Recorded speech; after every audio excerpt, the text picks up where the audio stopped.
Saudamos a todos com a graça e a paz de nosso Senhor Jesus Cristo. Seja bem-vindo ao estudo da lição da Escola Sabatina deste novo trimestre. A lição deste trimestre fala sobre preparação para o tempo do fim. É uma lição espetacular, enviada por Deus para você, para mim, para o seu povo neste tempo do fim. A lição número 1, o conflito cósmico. E o verso áureo, Apocalipse 12, verso 17. Irou-se o dragão contra a mulher e foi fazer guerra aos restantes da sua descendência, os que guardam os mandamentos de Deus e têm o testemunho de Jesus. Nós vivemos num grande conflito cósmico. O grande conflito começou misteriosamente no coração de um ser perfeito, Lúcifer, que trouxe sua rebelião para a terra por meio da queda dos nossos primeiros pais. A boa notícia para você, meu irmão, e para mim, é que um dia o conflito não apenas chegará ao fim, mas terminará com a plena vitória do nosso Senhor Jesus Cristo. Todos nós poderemos compartilhar plenamente nesta vitória de Jesus, porque a vitória dele é sua, é minha. Aleluia por isso. Na parte de domingo, a queda de um ser perfeito. Uma questão muito importante: como é que tudo isso começou? Como é que surgiu o mal, o sofrimento, o pecado? Como é que um ser criado perfeito, chamado Lúcifer, como é que ele se tornou um inimigo de Deus, um adversário de Deus? Existem dois textos na palavra de Deus que descrevem a origem do mal. A Bíblia não dá muitos detalhes sobre a origem do mal, mas estes dois textos, que estão em Ezequiel capítulo 28 e Isaías capítulo 14, nos dão uma ideia geral de como surgiu o mal. O mal não surgiu na terra, ele nasceu no próprio céu, na mente de um ser criado perfeito. Como? É um mistério. Abra sua Bíblia em Ezequiel capítulo 28. Ezequiel capítulo 28 e os versos 1 e 2. Ezequiel capítulo 28 e os versos 1 e 2. Aqui nós lemos: E veio a mim a palavra do Senhor, dizendo: Filho do homem, dize ao príncipe de Tiro: Assim diz o Senhor Jeová, visto como se eleva o teu coração, e dizes: Eu sou Deus, sobre a cadeira de Deus me assento no meio dos mares, sendo tu homem e não Deus, e estimas o teu coração como se for o coração de Deus. Queridos, na profecia bíblica, o rei de Tiro é um símbolo, é uma representação de Satanás. Quando você está lendo esta profecia de Ezequiel capítulo 28, você logo percebe que não está falando literalmente do rei de Tiro, e sim de um ser muito mais poderoso, que queria ser Deus, queria ocupar o lugar de Deus, se assentar no trono de Deus e ser adorado. Agora vamos ler a partir do verso 12. Ezequiel capítulo 28, verso 12 em diante.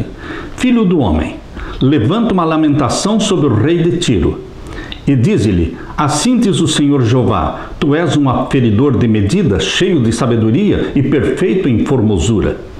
E agora o verso 14. Tu eras querubim, ungido para proteger, e te estabeleci. No monte santo de Deus estavas, no meio das pedras afogueadas andavas.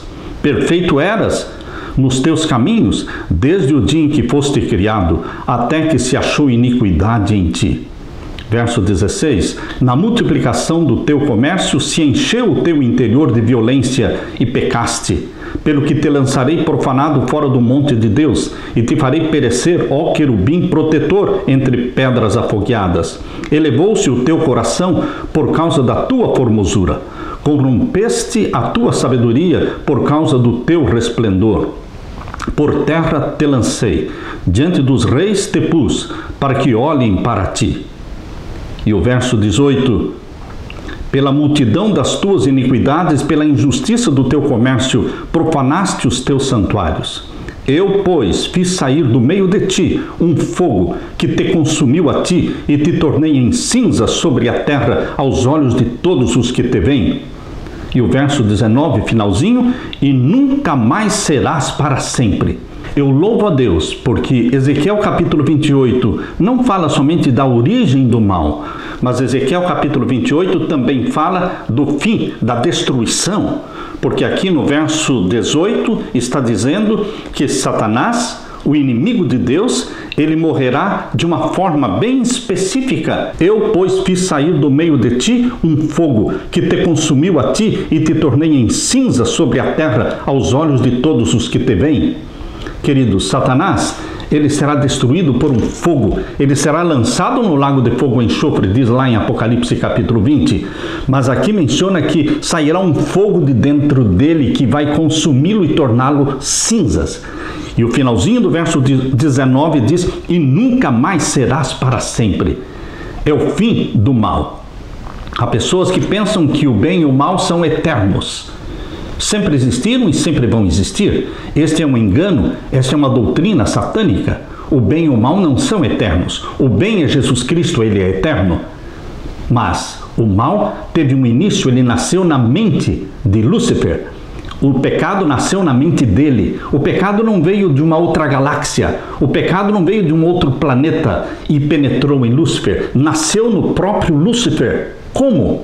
Porque não tem explicação e não tem justificativa para a origem do pecado. Lúcifer foi criado perfeito, diz o capítulo 28 e o verso 15. Perfeito eras nos teus caminhos, desde o dia em que foste criado, até que se achou iniquidade em ti. A iniquidade nasceu nele. E Deus não nos deixa em dúvida sobre o fim do pecado. E nunca mais se levantará. Isaías capítulo 14. Vamos ver os versos 12 em diante. Isaías capítulo 14 e o verso 12 em diante. Este é outro texto bíblico que explica a origem do mal. Como caíste do céu, ó estrela da manhã, filha da alva, como foste lançado por terra, tu que debilitavas as nações.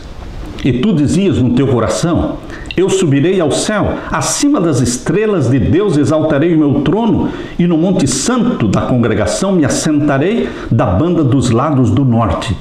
Tanto na descrição feita em Ezequiel capítulo 28, como na descrição feita em Isaías capítulo 14, um ponto que nos chama a atenção é o desejo de Satanás de ser adorado como Deus, de ocupar o lugar de Deus, de se assentar no trono de Deus. Por isso diz aqui no verso 13: eu subirei ao céu acima das estrelas de Deus. Em profecia, estrela simboliza anjos. Mas ele queria estar acima das estrelas, ele queria ser mais do que anjo, ele queria ser Deus. Exaltarei o meu trono acima das estrelas, diz aqui. E no monte da congregação me assentarei da banda dos lados do norte. Biblicamente, queridos, o lado norte significa o trono de Deus. Satanás queria estabelecer o seu trono do lado norte. Esse é o lado da habitação de Deus. E o verso 14 fica muito claro, porque ele diz: subirei acima das mais altas nuvens e serei semelhante ao Altíssimo. Mas aqui também Isaías, no verso 15, nos revela o fim dele. E contudo levado serás ao inferno, ao mais profundo do abismo. Ele se tornou a besta do abismo, porque quando ele foi lançado do céu, ele foi lançado para o abismo, porque conforme diz em Gênesis capítulo 1, verso 1 e 2, a terra, antes da semana da criação, antes de Deus dizer haja luz, o primeiro dia da semana da criação, o planeta Terra era sem forma e vazio. O Espírito de Deus pairava sobre a face das águas, mas era um abismo. E Satanás foi lançado para o planeta Terra quando ainda ele era um abismo. Por isso diz aqui: contudo serás lançado ao inferno, ao mais profundo do abismo. Ele se tornou a besta do abismo. Apocalipse capítulo 11 e o verso 7. E quando acabarem o seu testemunho, a besta que sobe do abismo lhes fará guerra e os vencerá e os matará. Está falando da besta que sobe do abismo. A besta que sobe do abismo é a besta que foi lançada no abismo, é Satanás. Ele também é chamado de o anjo do abismo, no capítulo 9 e no verso 11 de Apocalipse. E tinham sobre si rei, o anjo do abismo, que em hebreu o seu nome é Abaddon e em grego Apolion. O anjo do abismo, a besta do abismo, queridos, estas são referências a Satanás. Segunda carta de Paulo aos Tessalonicenses, capítulo 2, verso 7, mistério da iniquidade. Não dá para explicar ou justificar a origem do pecado. Mas também existe outro mistério na Bíblia. E esse outro mistério chama-se mistério da piedade. Não dá para explicar. Quanto amor Jesus Cristo tem por você. Mistério da piedade. Quanto amor Deus o Pai revelou por você e por mim. Porque Deus amou o mundo de tal maneira que deu seu Filho unigênito para que todo aquele que nele crê não pereça, mas tenha vida eterna. João 3,16. Mistério da piedade. Este é o mistério que nos fascina. Este é um mistério que nos envolve. Este é um mistério que nos alcançou, nos salvou, nos redimiu. Bendito seja Deus pelo mistério da piedade. Não há desculpa para pecar. Não há desculpa para o pecado de Satanás. Não há desculpa para o seu e o meu pecado. Queridos, Lúcifer tinha um livre-arbítrio. Todas as criaturas de Deus têm livre-arbítrio. Lembre-se, você e eu também temos livre-arbítrio.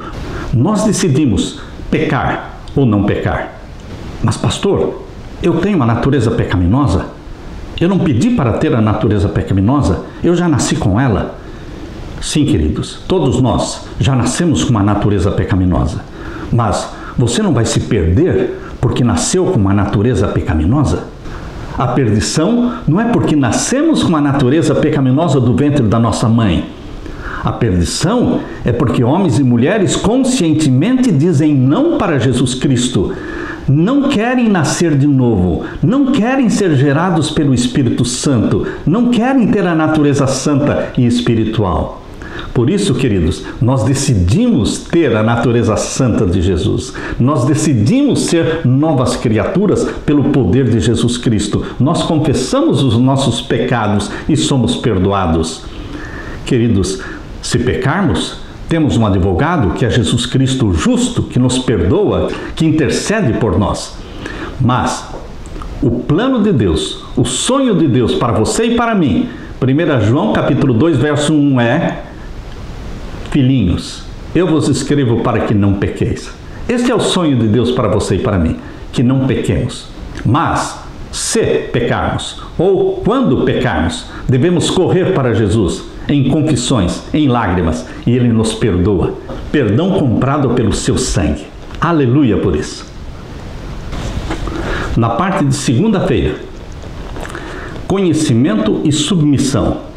A Bíblia não revela muito mais sobre como o mal teve início no céu. Entretanto, a palavra de Deus é mais explícita acerca de como o mal surgiu na terra. Sim, queridos, a origem do pecado na terra já tem mais detalhes, já tem mais explicações. Nós vamos abrir a Bíblia agora em Gênesis capítulo 3. Abra sua Bíblia em Gênesis capítulo 3, versos 1 a 7.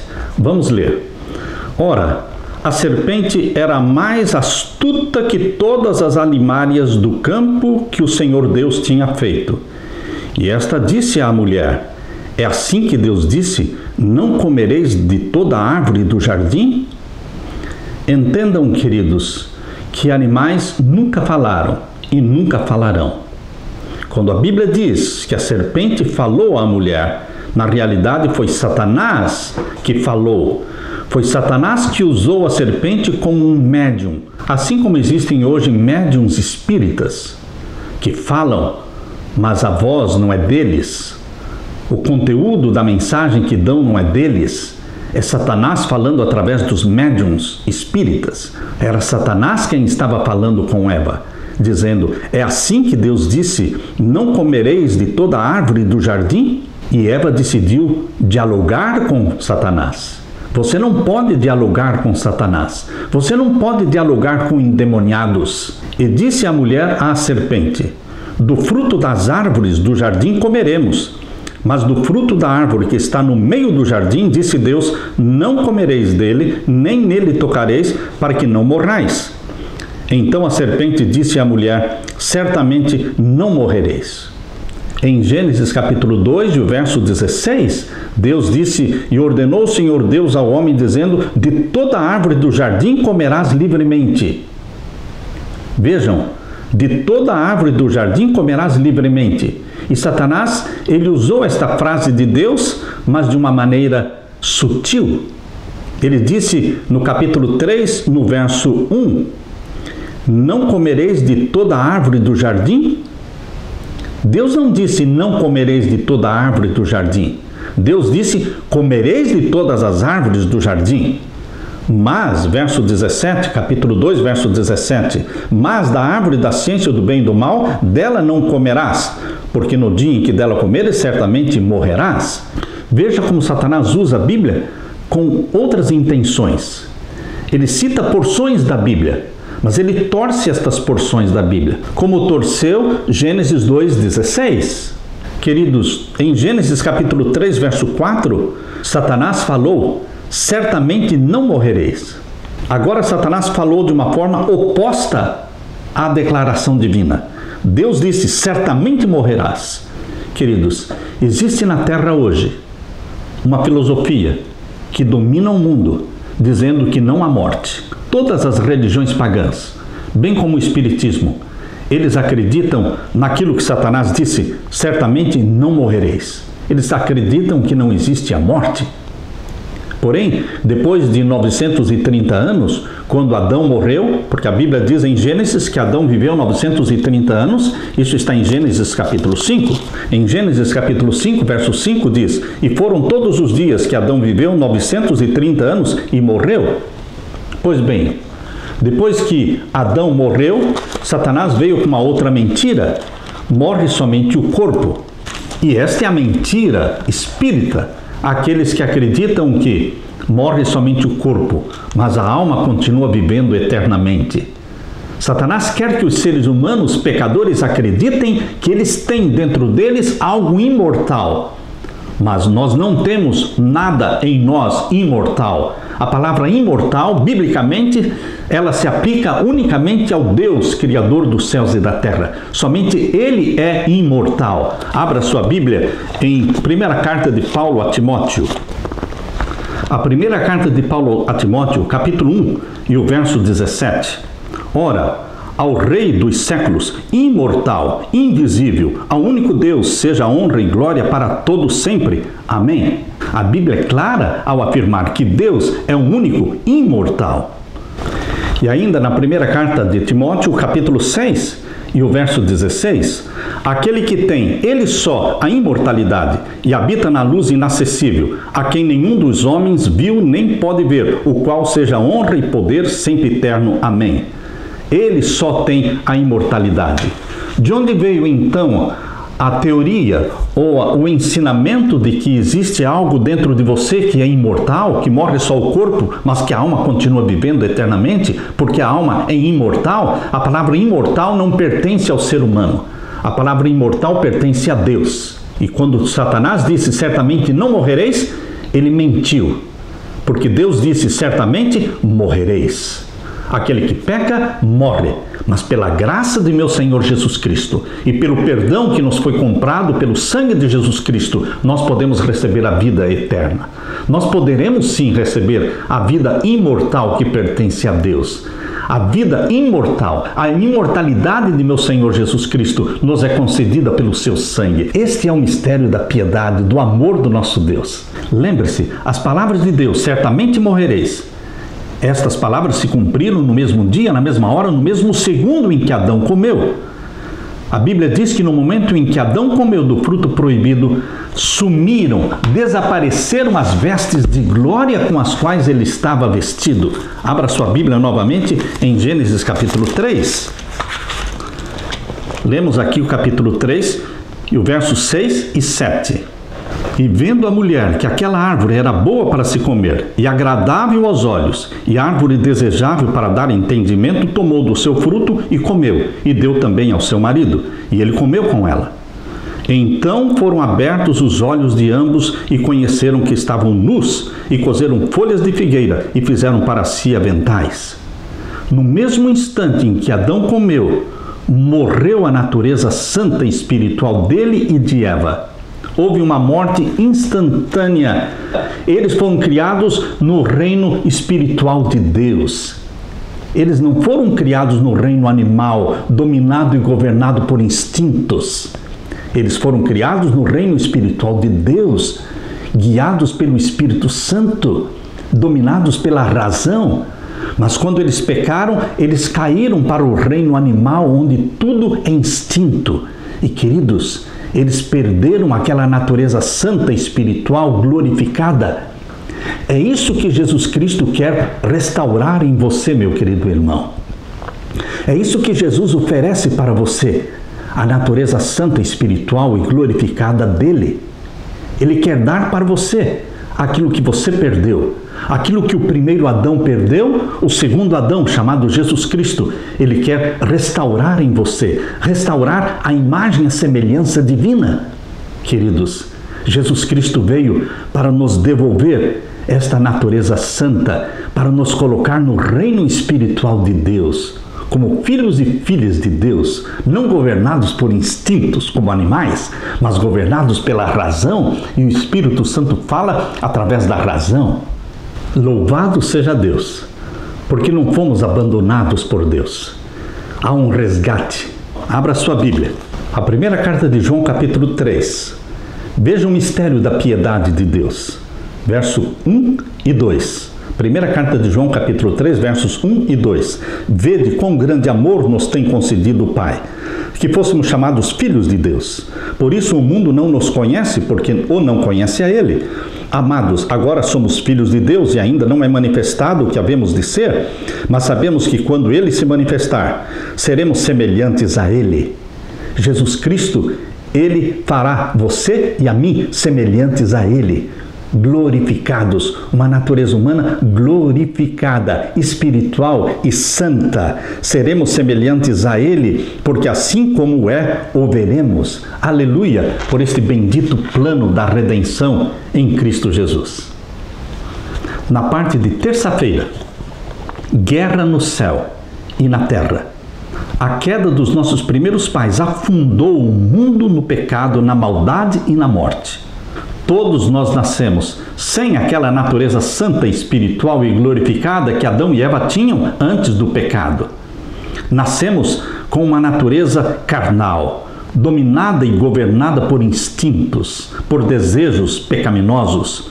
O conflito cósmico foi transferido para a Terra, mas pior ainda, o conflito cósmico foi transferido para dentro do ser humano, para dentro de nós. Abra sua Bíblia em Apocalipse 12, vamos ler o verso 1 em diante. Apocalipse capítulo 12. E viu-se um grande sinal no céu, uma mulher vestida do sol, tendo a lua debaixo dos seus pés, e uma coroa de 12 estrelas sobre a sua cabeça. Em profecia, mulher é igreja. Portanto, a mulher de Apocalipse capítulo 12 refere-se à igreja de Deus. A igreja de Deus do Antigo Testamento, da Velha Aliança, e a igreja de Deus do Novo Testamento, a Nova Aliança. Ambas estão aqui representadas no capítulo 12 de Apocalipse. Esta mulher, diz aqui, está vestida do sol. Na igreja judaica, a igreja da Velha Aliança, que tinha como base, como plataforma, o santuário da terra. Tudo girava em torno do Cordeiro, da morte do Cordeiro, do sangue do Cordeiro. Por isso aquela igreja judaica estava vestida do sol, porque Malaquias, capítulo 4, verso 2, diz que Jesus Cristo é o sol da justiça. Isso não pertence somente ao Novo Testamento. Isso não pertence somente à Nova Aliança. Já na Velha Aliança, tudo girava em torno do Cordeiro. Por isso a mulher que representa a igreja judaica também estava vestida do sol, e ela tinha a lua debaixo dos seus pés. A lua é uma simbologia usada para o Antigo Testamento. A igreja judaica estava fundamentada nas escrituras sagradas do Antigo Testamento. E aqui diz que ela tinha uma coroa com 12 estrelas sobre a sua cabeça, representando as 12 tribos de Israel.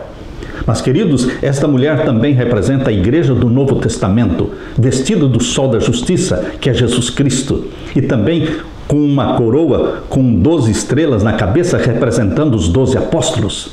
Portanto, veja que a mulher de Apocalipse 12, ela tem dupla aplicação: a igreja judaica da Velha Aliança e a igreja cristã da Nova Aliança. O verso 2 diz que esta mulher estava grávida e com dores de parto, gritava com ânsias de dar à luz. Quem deu à luz ao Filho de Deus? a Jesus Cristo. Jesus não nasceu na igreja cristã. Jesus Cristo nasceu da mulher que representa a igreja judaica.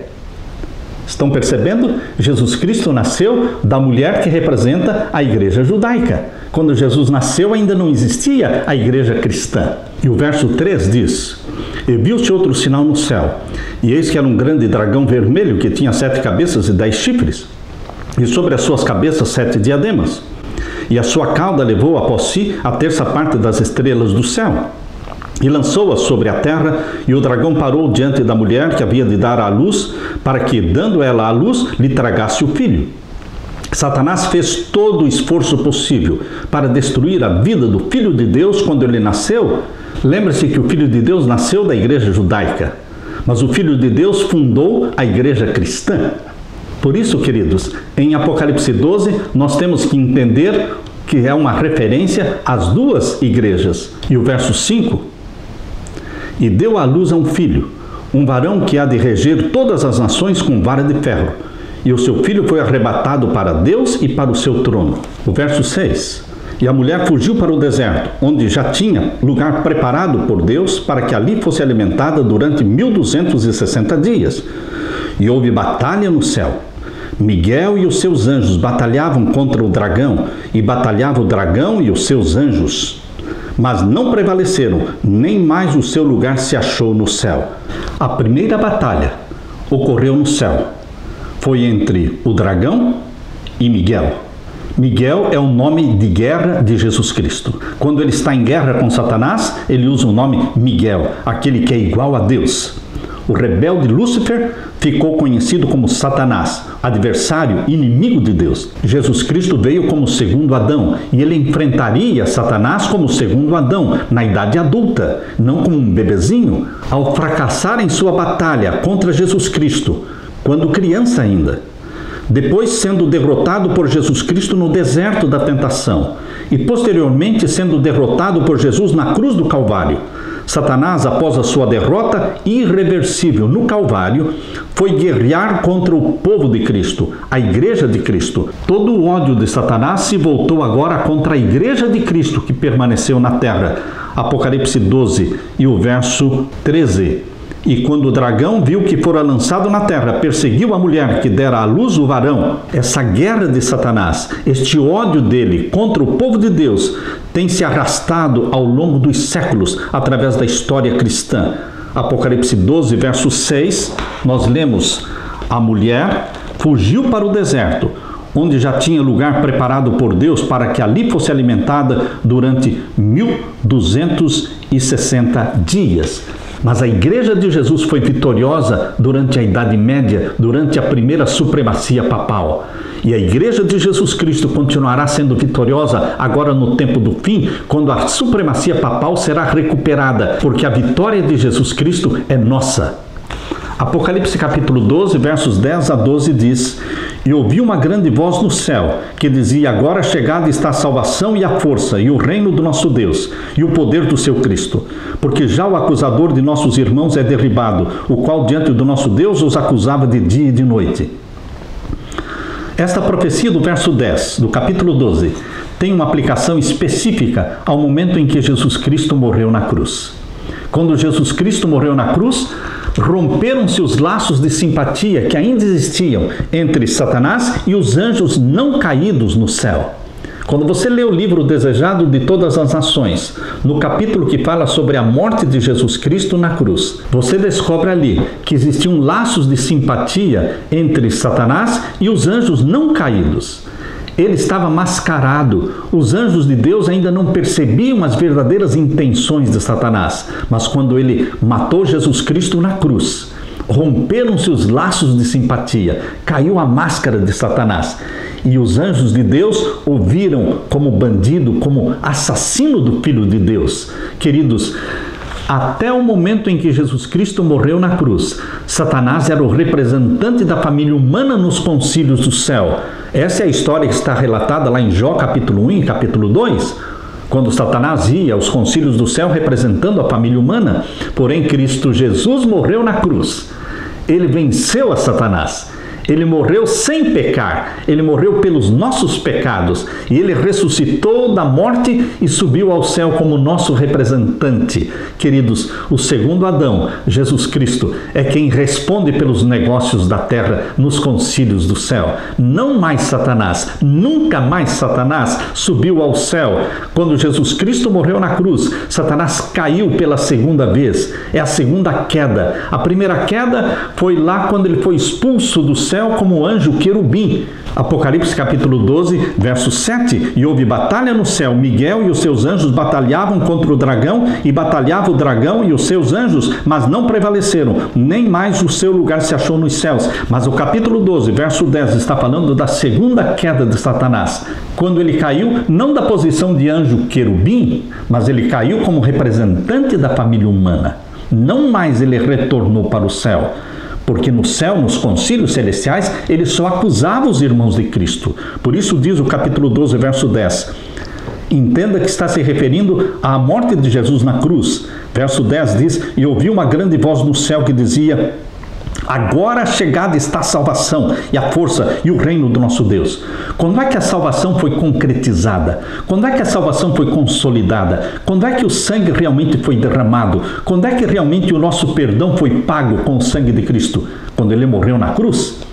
Quando Cristo morreu na cruz, houve uma explosão de louvor e de alegria no céu, porque Jesus Cristo consolidou o plano da salvação. A graça, a porta da graça foi escancarada, a porta da graça foi aberta. No Antigo Testamento, a graça era uma promessa, mas agora com a morte de Cristo, graça não é mais promessa, graça é realidade. Queridos, por isso diz aqui: agora chegada está a salvação e a força e o reino do nosso Deus e o poder do seu Cristo, porque já o acusador dos nossos irmãos é derribado. Ele não mais subiria ao céu acusar você e a mim, como acusou a Jó, o qual diante do nosso Deus os acusava de dia e de noite. E o capítulo 12, verso 11 diz: e eles, falando de você e de mim, dos filhos de Deus, e eles o venceram pelo sangue do Cordeiro e pela palavra do seu testemunho, e não amaram as suas vidas até a morte. A vitória é através do sangue de Jesus Cristo. A vitória para você, vitória sobre o pecado.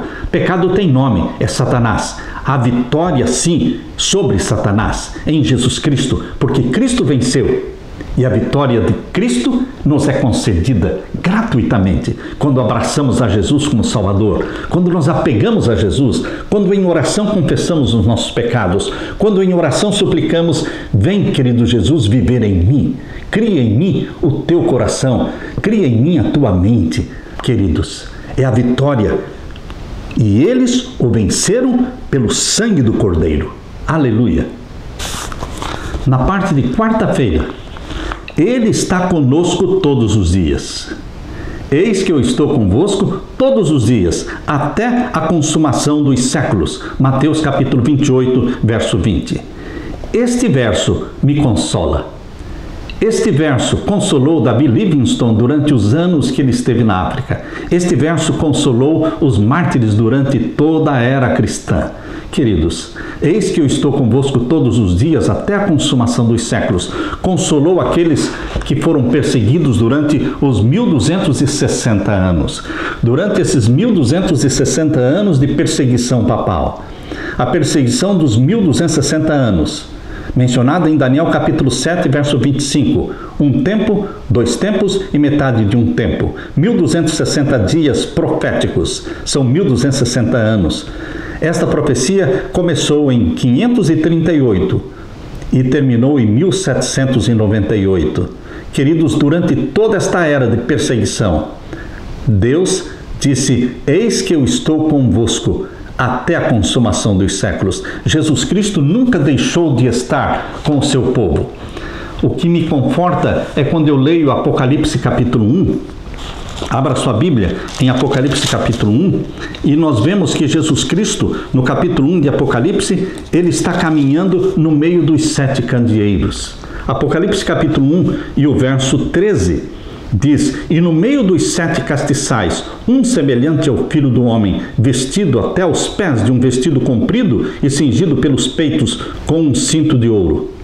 A Bíblia me mostra Jesus Cristo caminhando no meio dos 7 castiçais. A Bíblia diz que os 7 castiçais representam as 7 igrejas do Apocalipse.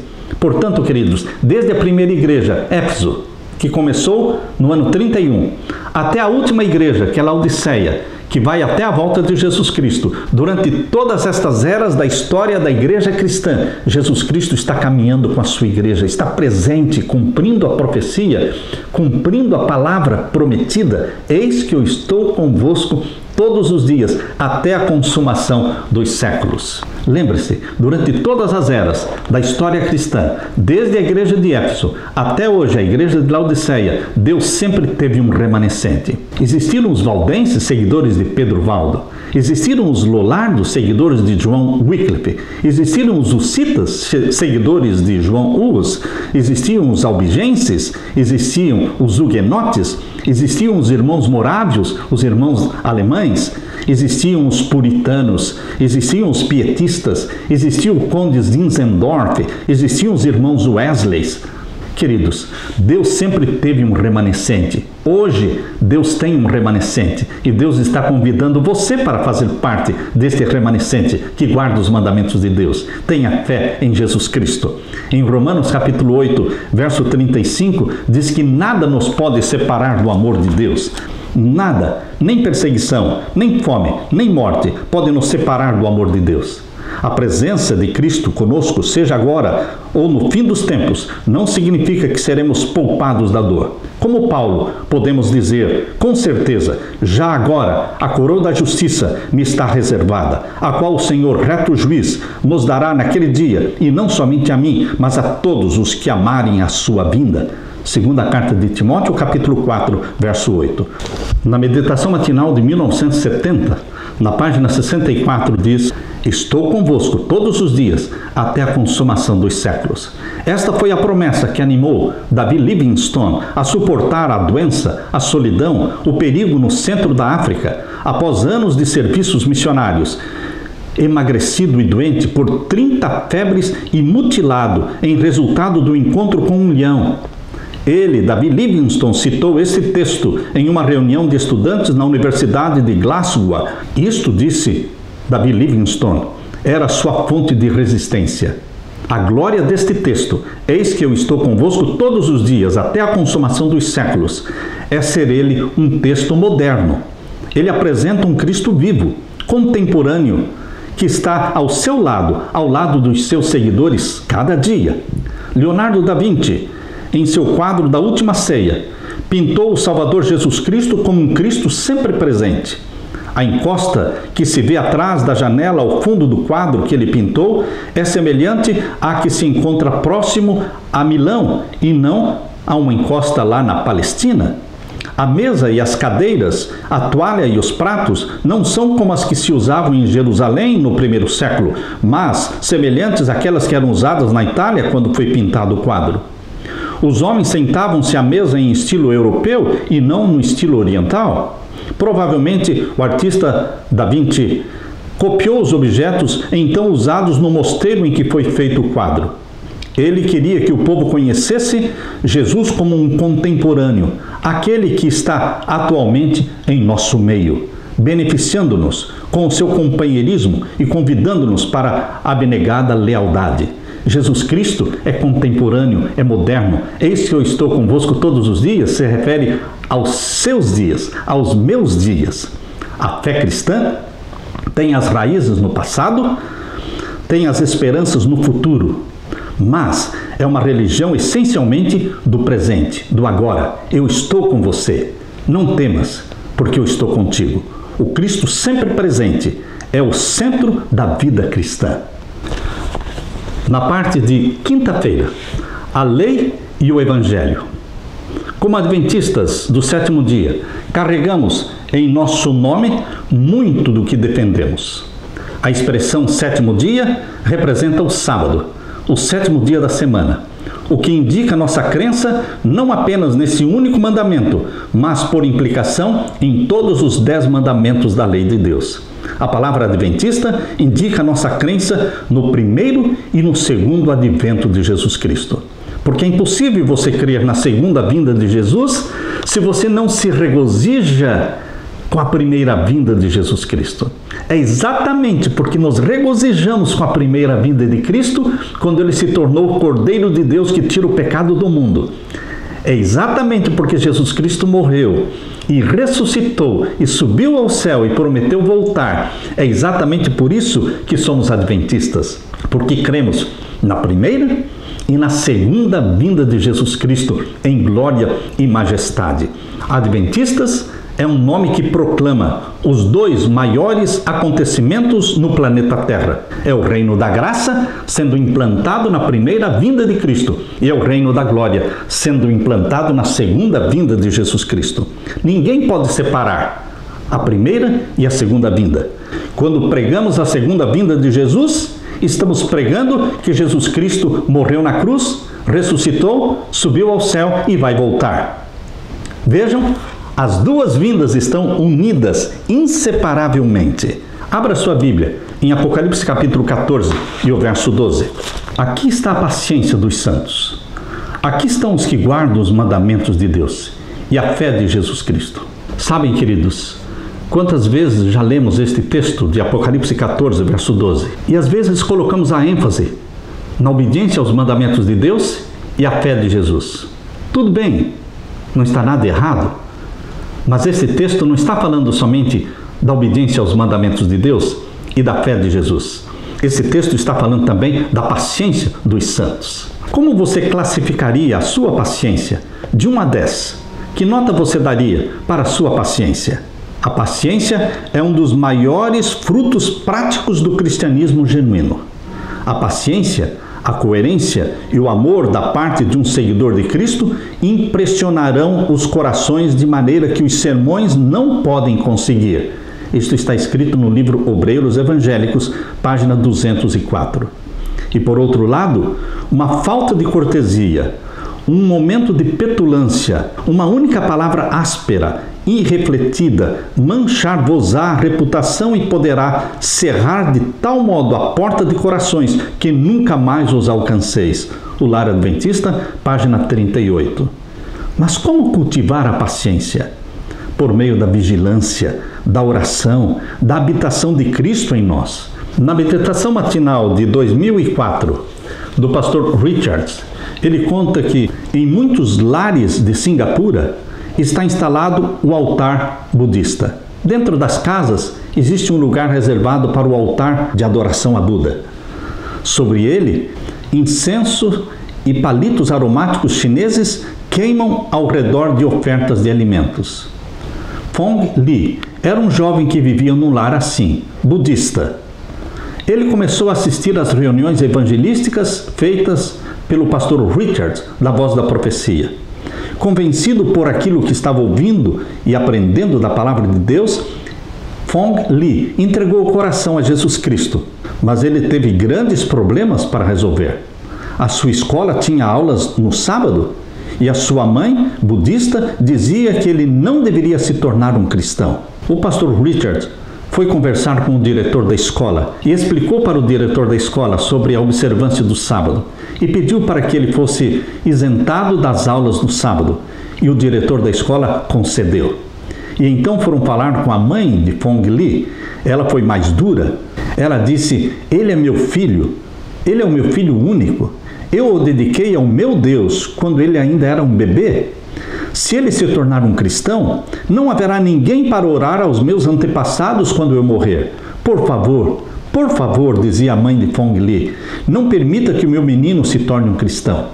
Fong Li decidiu que precisava entregar o seu coração a Jesus e seguir os mandamentos de Deus. Explicou para sua mãe que ele se tornaria um filho muito melhor do que antes. Quando ela ameaçou o filho de expulsá-lo de casa, ele permaneceu firme, crendo em Jesus Cristo. Mais tarde, a sua mamãe cedeu e ele permaneceu em casa. Fong Li ganhou para Jesus um colega na sua classe e agora era ele e o seu colega, membros da Igreja Adventista do Sétimo Dia. Mas Satanás continuava perseguindo-os. Satanás não desiste de perseguir aqueles que amam a Jesus Cristo e guardam seus mandamentos. Assim é hoje ainda, meu querido irmão. O diabo não conseguiu destruir a Jesus Cristo. Jesus é o vitorioso. Satanás não pôde destruir a igreja de Jesus Cristo durante toda a Idade Média, durante toda a supremacia papal dos 1260 anos. Mas Satanás está irado e ele ainda está fazendo guerra contra aqueles que guardam os mandamentos de Deus e têm a fé de Jesus Cristo. Jesus está chamando você, como remanescente, a cumprir a missão que não conhece fracassos, porque em Jesus Cristo só temos vitórias. Jesus promete mais do que vantagens externas. Jesus Cristo é o baluarte dos remanescentes de todas as eras. Vidas lavadas no sangue de Jesus Cristo, corações impregnados com a lei de Deus e com mentes repletas com o testemunho de Jesus Cristo. Isso nos assegurará vitória, vitória aos remanescentes de Deus. Nesta hora decisiva para o remanescente de Deus, Deus nos desafia, a você e a mim, homens e mulheres, que sejamos repletos do poder de Jesus Cristo. E lembremos, eles o venceram pelo sangue do Cordeiro e pela palavra do seu testemunho e não amaram as suas vidas até a morte. É o sangue de Jesus Cristo que nos fará vitoriosos hoje e eternamente. Fique, portanto, meu querido irmão, com esta vitória de Jesus Cristo e a paz de Jesus Cristo no seu coração. Amém.